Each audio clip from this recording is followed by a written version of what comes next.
Introduction to Joel. God's hand of discipline also reaches out to restore those he loves. God's prophet Joel tried to reach out to those living in the southern kingdom of Judah to return to God before even greater discipline and judgment. Joel, whose name means the Lord is God, was a constant reminder of the one true God.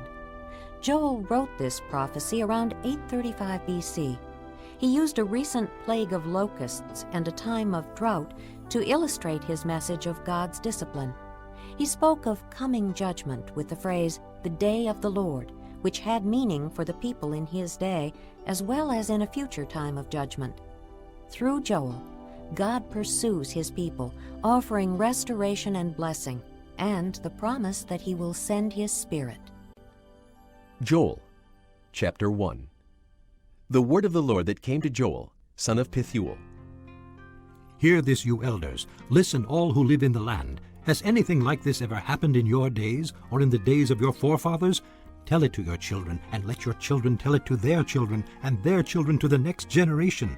What the locust swarm has left, the great locusts have eaten. What the great locusts have left, the young locusts have eaten. What the young locusts have left, other locusts have eaten. Wake up, you drunkards, and weep. Wail, all you drinkers of wine. Wail because of the new wine, for it has been snatched from your lips. A nation has invaded my land, powerful and without number. It has the teeth of a lion, the fangs of a lioness. It has laid waste my vines and ruined my fig trees. It has stripped off their bark and thrown it away, leaving their branches white. Mourn like a virgin in sackcloth, grieving for the husband of her youth. Grain offerings and drink offerings are cut off from the house of the Lord. The priests are in mourning, those who minister before the Lord. The fields are ruined, the ground is dried up, the grain is destroyed. The new wine is dried up, the oil fails. Despair, you farmers, wail, you vine growers, grieve for the wheat and the barley, because the harvest of the field is destroyed. The vine is dried up, and the fig tree is withered. The pomegranate, the palm, and the apple tree, all the trees of the field, are dried up. Surely the joy of mankind is withered away. Put on sackcloth, O priests, and mourn. Wail, you who minister before the altar. Come, spend the night in sackcloth, you who minister before my God. For the grain offerings and drink offerings are withheld from the house of your God. Declare a holy fast. Call a sacred assembly. Summon the elders and all who live in the land to the house of the Lord your God, and cry out to the Lord. Alas for that day, for the day of the Lord is near. It will come like destruction from the Almighty. Has not the food been cut off before our very eyes? Joy and gladness from the house of our God? The seeds are shriveled beneath the clods. The storehouses are in ruins. The granaries have been broken down, for the grain has dried up. How the cattle moan! The herds mill about because they have no pasture. Even the flocks of sheep are suffering. To you, O Lord, I call, for fire has devoured the open pastures, and flames have burned up all the trees of the field. Even the wild animals pant for you. The streams of water have dried up, and fire has devoured the open pastures. Chapter 2. Blow the trumpet in Zion. Sound the alarm on my holy hill. Let all who live in the land tremble, for the day of the Lord is coming. It is close at hand. A day of darkness and gloom, a day of clouds and blackness. Like dawn spreading across the mountains, a large and mighty army comes, such as never was of old, nor ever will be in ages to come. Before them fire devours, behind them a flame blazes. Before them the land is like the Garden of Eden, behind them a desert waste. Nothing escapes them. They have the appearance of horses. They gallop along like cavalry. With a noise like that of chariots, they leap over the mountaintops, like a crackling fire consuming stubble, like a mighty army drawn up for battle.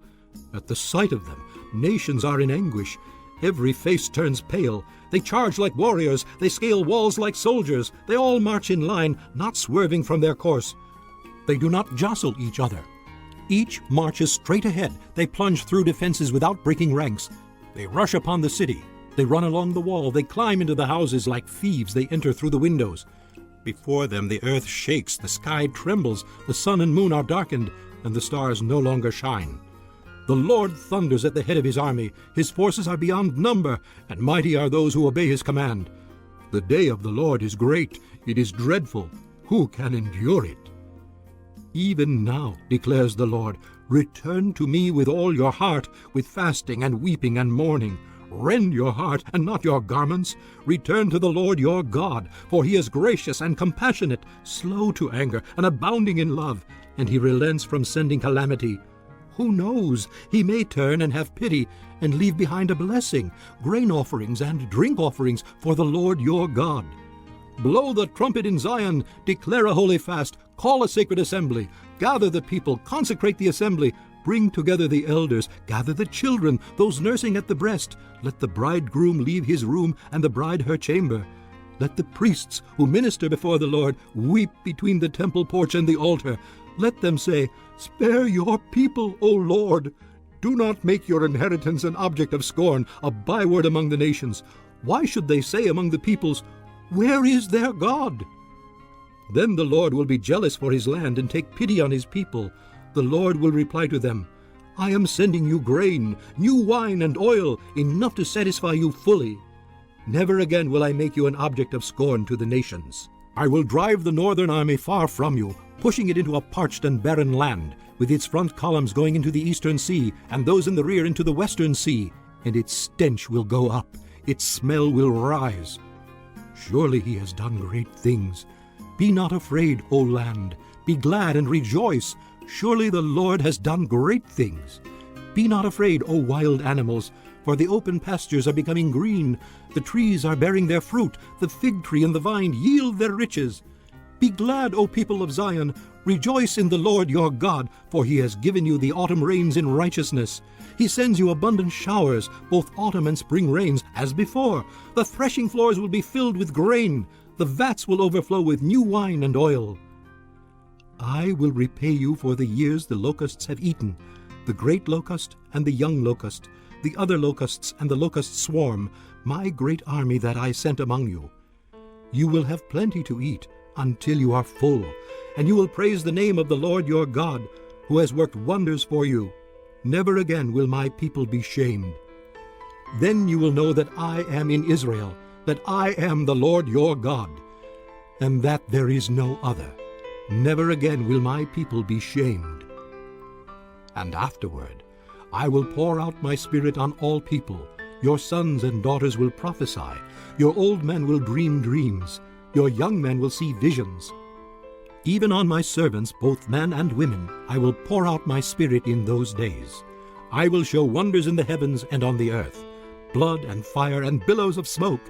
The sun will be turned to darkness and the moon to blood before the coming of the great and dreadful day of the Lord.